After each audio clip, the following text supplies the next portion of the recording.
Аздараўленчы лагер «Сожскі бераг» нагадвае сапраўдны ваенны гарнізон. Больш як 80 дзесяцікласнікаў Гомельскага района падзялілі на 5 узводаў. Адным з іх камандуе вучань Навагудскай школы Барыс Цешанкоў. За яго плячыма 8 гадоў хакейных трэніровак і 5 чэмпіёнскіх тытулаў. На зборах спартыўная загартоўка дапамагла хутка освоиться. Выбрали меня заместителем командира взвода, так как я выполнял приказы и указания командира взвода беспрекословно. По прибытию здесь уже второй день, то есть все нравится, условия ближе к военным. Закалить свой характер и проверить, готов ли я к срочной либо альтернативной службе.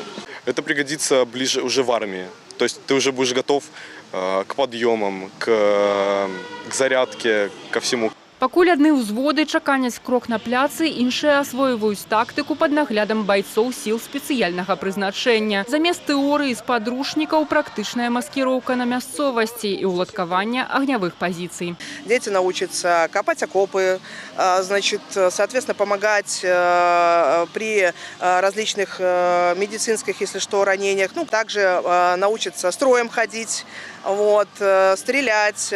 Поэтому, по сути дела, то есть небольшой курс молодого бойца они пройдут до того, как будут послужить в нашей белорусской армии. Строевая падрыхтоўка – частка праграмы. Другую палову дня аддаюць пад спорт і творчасць. Падлеткаў чакаюць патрыятычныя квесты і песні ля вогнішча на прывале. Інтэнсіўны курс разлічаны на максимальное погружение, а галоўныя экзамены у школьников прымуць офицеры военкомата. В течение 10 дней с школьниками 10 класса будет проводиться военная подготовка.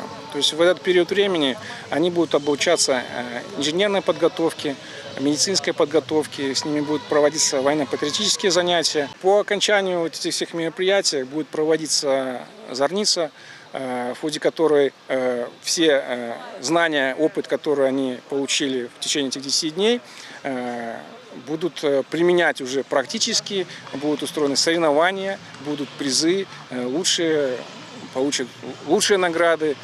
Прямо з лясных акопаў дзесяцікласнікаў накіроўваюць на Чонкаўскі пляж. Тут у будучых прызыўнікоў практыкум ад выратавальнікаў АСВОД і МНС, як выцягнуць чалавека з вады і не панікаваць у экстрэннай ситуации. Усё адпрацоўваюць асабіста. Сегодня мы будем демонстрировать навыки профессиональных спасателей, как спасателей СВОД, так и наших подразделений МЧС, как происходит спасение человека. СВОД продемонстрирует спасение человека с дна, а наше подразделение продемонстрирует, как происходит спасение тонущего человека, который находится на поверхности воды. Еще мы хотим напомнить детям о том, что нахождение вблизи воды до 14 лет возможно только в сопровождении взрослых. После 14 лет дети могут приходить на пляж самостоятельно, но также необходимо помнить, что купание разрешено только в подготовленных для этого местах. Учебно-полевые сборы продолжатся 10 дзён и завершатся 5 чэрвеня. За гэты час школьники региона не только замацуюць веды падапрызыўныя падрыхтоўцы, але и пройдуць проверку на командную згуртаванасць перед пачаткам летних каникул. Кристина Иванушкина, Олеся Федорцова, Валерий Хапанько, телерадиокомпания «Гомель».